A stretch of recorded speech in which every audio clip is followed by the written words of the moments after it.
অভয় কীর্তিকে কিছু বলতে গেলে শ্রদ্ধা অভয়কে আটকায়। অভয়ের মা বলে, আরে কীর্তির তো অভ্যাস বাড়িতে তামাশা করা, কিন্তু অবাক করার ব্যাপার হলো বৌদি এবার কীর্তিকে কিছুই বলল না। ঋতুবেশী বলে, আরে নয়না বৌদি, আর কতবার কীর্তিকে আটকাবে? বৌদি বুঝে গেছে কীর্তি কোনোদিনও শুধরাবে না। শ্রদ্ধা বলে, এখন এটাই ভালো হবে যে আমরা এই বিষয়টাকে এখানেই শেষ করে দিই, কারণ শুধু শুধু কথা বাড়িয়ে কোনো লাভ নেই, আর এমনিও আমরা সবাই আগে থেকেই অনেক ঝামেলার মধ্যে রয়েছি। তারপর শ্রদ্ধার ঋতুবেশী মিলে অভয়ের মাকে ওখান থেকে নিয়ে যায়। সবাই চলে গেলে কীর্তি বরুণকে বলে, দুঃখী হয়ে নাটক করছে সবাই আমাদের সামনে। হাতে পয়সা থাকলে মানুষের দুঃখ আসে না বরুণজি, এটা তো সবে শুরু, আরও দেখতে থাকুন কি হয়।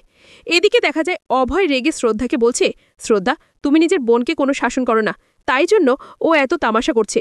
আর আজ তো কীর্তি সব সীমা পার করে গেছে, তুমি আমাকে আটকেছ, নয়তো জানি না আমি কি করতাম। শ্রদ্ধা বলে, এই কদিনে আমরা আমাদের আপনজনকে হারিয়েছি, তার উপরে মায়ের হাতের ব্যথা বেড়েছে, আর এই সময় আমাদের শান্ত হয়ে থাকা উচিত। শুধু শুধু ঝামেলা করে আমরা কিছু পাবো না। অভয় বলে, তার মানে শ্রদ্ধা, তুমি এটা বলতে চাইছো যে আমি কথা বাড়াচ্ছি? তুমি নিজের বোনকে কখনো কিছু বলবে না, তাই না?